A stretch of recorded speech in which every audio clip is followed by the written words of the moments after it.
Welcome back to our newest episode of Cybersecurity with CyberPilot. Today, we're going to talk about why aware employees are so important when it comes to cybersecurity.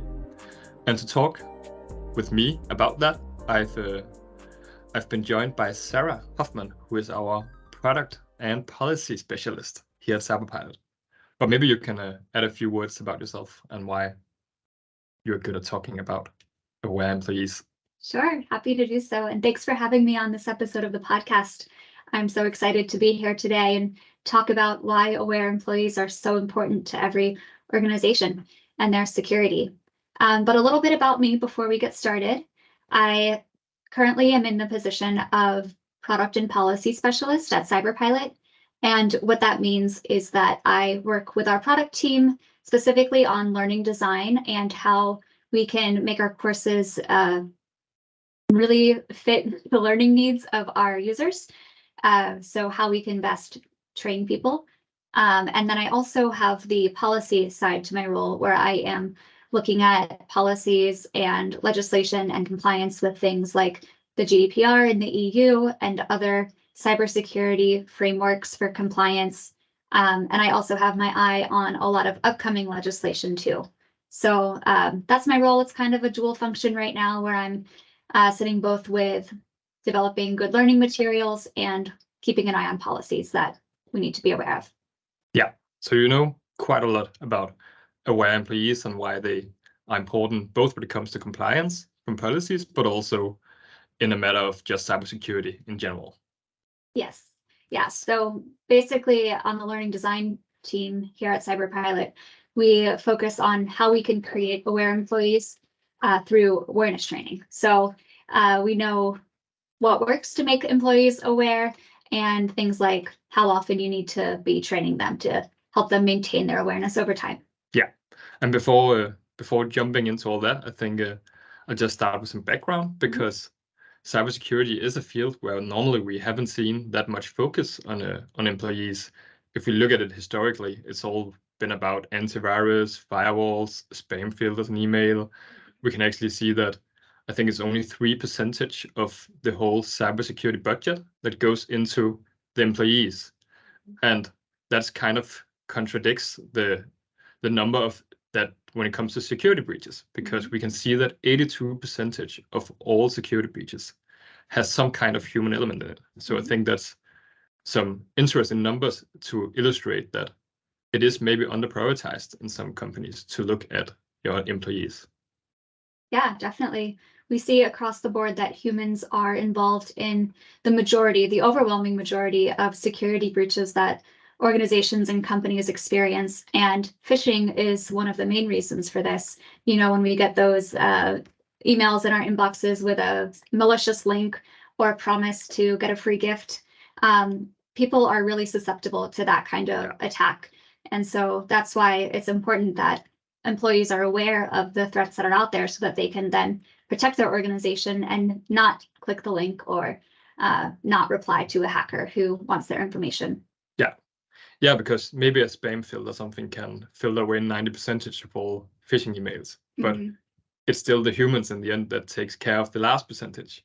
And if you click that one, then the spam filters didn't really help that much. And I think that's just the whole essence of why aware employees are so important, because they are part of the security, if you like it or not. Yeah. And you said traditionally we focused a lot on the technology side. And the truth is that technology is advancing, but so are the techniques and the tactics of the hackers who are out there. If you think about it, their whole job and the way that they make money is by getting humans to make a mistake. So they are going to do everything they can to keep advancing and get past the technological advancements that we're also implementing. So just as the hackers are getting better, we also have to get better ourselves. Yeah, exactly. And as an IT manager or responsible for the cybersecurity, then if you're going to start with the basics of getting your employees aware of these threats, then what could you do? What could be some easy wins, so to speak? Yeah, when you're getting started, it can be a little bit overwhelming at first just to figure out, you know, there's so many topics and how do I convey them in a good way and what should I focus on first? But what I recommend is that you just dial it down and really start it out with the basics. So what is the foundational information that's going to make the biggest difference in your organization when it comes to human awareness and secure employees? And some of these basics can be things like how to set a strong password. You know, we see that passwords are often not as strong as they need to be. So just a simple practice of having a strong password policy can make a really big difference. Same thing with password education around using two-factor authentication and not reusing passwords for multiple different platforms. Those are very simple steps that can make a really big difference. Another kind of basic thing is email security and just, you know, making sure everyone knows what kinds of emails tend to be suspicious and what to look out for. That's a thing that's always evolving, of course, as we see different phishing tactics changing over time. But as it is, the employees are the first line of defense. So starting out with these basics of passwords and good email security is a really great way to start. Yeah, I totally agree. But that's also the whole thing about how do you then get them aware of that? Because you have the passwords, you could have a password manager where you can kind of force it upon the employees that they should have a strong password with at least 12 digits, maybe two-factor and so on. But some of it is also just them being aware that they should be a little bit thoughtful when they look at an email or something like that. So how do you create that awareness, like the first steps? Because of course you can go out and buy a big seminar, one cybersecurity expert coming out speaking. You can buy big security awareness programs. You can buy something like our product, but you can also do a lot of basic steps yourself. And you're saying, what could that be if you have nothing so far? Yeah, that's a great question. And to make it very easy from the very beginning, one thing that we've seen a lot of success is having very strong and clear guidelines that you introduce to all of your employees. If it's something new to you, you just roll it out to all of your employees tomorrow. And then you can also incorporate it as part of the onboarding plan for new employees once they join. And these can be simple, easy to read policies that are, you know, something that employees can just look at and quickly take a glance and then understand what is expected of them. A lot of the times we see that policies, you know, the word policy it has a connotation of being a long and boring document. And I know that as someone who studies policies, so I get it. But here we want our policies to be no more than 1 or 2 pages because we know that employees will lose interest and just not read it if it's too long or too boring. So make it clear, easy to read, and very straightforward. And one thing you can do is ask your employees a question about the policy also after you've given it to them, just to make sure that they've read it. So that could be something like asking them, where do you go if you have a question or need some help with IT security? And that's an important question to ask because we need to make sure that everyone feels comfortable and knows who to go to when they experience some kind of IT issue.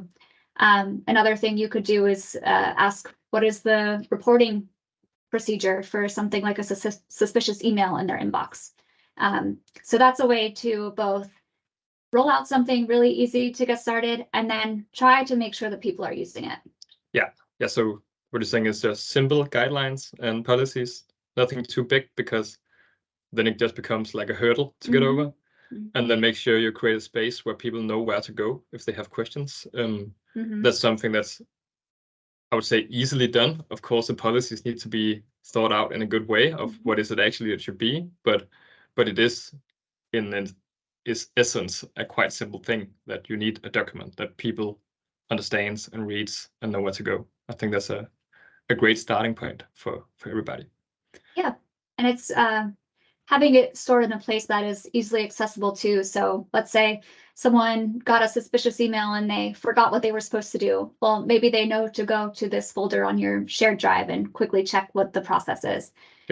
So we don't want it to be a document that they see once and then forget about it. It should be something that both you as a company are always revisiting, and that's something that employees can also look back at if they have any questions. Yeah, makes sense. And then I think that's the whole other part of it, because that's like, it's still pretty concrete and it's a document, it's a policy. As you mentioned, it could be quite a boring word for some people to get over. But that might also be a part of it being just getting cybersecurity to be a part of the everyday work life and speaking culturally in your company. So it's something that you actually talk about both on a leadership level, but also just out in the different departments, maybe. Yeah, I think, and a lot of us at CyberPilot, we think that a security culture is the foundation of a strong company when it comes to IT security. And when we talk about a security culture, what we're talking about is basically the feeling in the company that everybody is working together to protect the company's IT security. And you can establish a security culture in a lot of different ways. One of them is talking openly about cybersecurity throughout different types of occasions in the company. It could be that you are sending messages in your Teams or Slack channel about security issues or suspicious emails that are received to warn everyone, or that your team leader is talking about cybersecurity in your weekly meeting or a quarterly all-staff meeting. These kinds of things make cybersecurity a natural part of the conversation, and it helps people feel like they can talk about cybersecurity in a non-judgmental way. Yeah, definitely. And maybe I guess that part can maybe be difficult if you sit there with the responsibility of being responsible for the cybersecurity in your company. Then you might not talk to everybody in the company every day, but then maybe it's about going to the middle leader or the CEO or the ones in charge of customer success or sales and say, hey, in your next meeting, maybe you should mention that in sales, you actually handle a lot of personal data or whatever it could be. And just, you don't have to do it all yourself. You can also get help from other people in your department, but start having that conversation at least. Yeah, I'm so glad you just said you don't have to do it all by yourself, because it can feel like a big weight on IT managers' backs to be responsible for the security of their organization. And when you're getting other people involved in that process with you and having managers and lower level leaders also prioritize and talk about cybersecurity within their own teams, that's great, because they have a lot of credibility within their individual teams. Yeah. And they are someone that people feel comfortable going to if they have an issue. Whereas if it's just you, the IT security manager, unfortunately, a lot of the times people are afraid to report something to the IT manager because they think they might get in trouble or they might be judged for making a silly mistake that, of course, everybody makes. So it's not that silly. But it really shows that security is a priority throughout the whole company and not just something that only one person cares about and is trying to force it upon everybody else. Exactly. And it can also be, I think, difficult to get everybody to listen to you because they have a really busy everyday work life. They have things to do, stuff to do. They have sales to do, content to do, whatever it is that you're doing out there. So why should they prioritize what you say as a head of cybersecurity, whatever we would call you? But if you get all the other people in the leadership on board and they start prioritizing it, it also becomes like a northern star to see, okay, but if they prioritize it, then we can all prioritize it. And it doesn't have to take long. It's just like small things in everyday life just to stop up and remember that this is important, that the password is strong and that you don't click the phishing link and so on. It is pretty basic in the end, what you need from the employees. Yeah, definitely. And when employees can see that everybody else in the organization, especially leadership, is taking something seriously, it's a really good signal to them that this is something that I should really think twice about and participate in also. Yeah. So I think that's also maybe the main point here, that you need aware employees, and the way to get that is to start with some simple policies and guidelines that's easy to follow.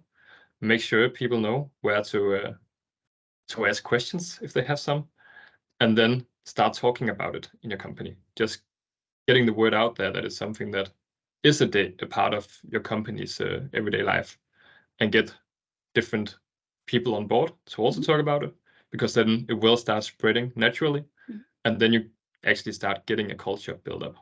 Yeah, you've hit it right on the head. The more we talk about it, the more natural and normal it becomes, and it can just continue to grow from there. Yeah. So it can be a little bit hard to start talking about it first if you're not used to doing it. But just getting started, you'll be in a stronger place from there. Yes. But I think that's all for now then. For this episode, I think we came around all the things that we've noted down, and then I know Sarah will be joining in the next episode as well. So we'll go more in depth on how you can actually then do some more awareness and some training in the next episode. Yeah, looking forward to talking with you again. Thank you.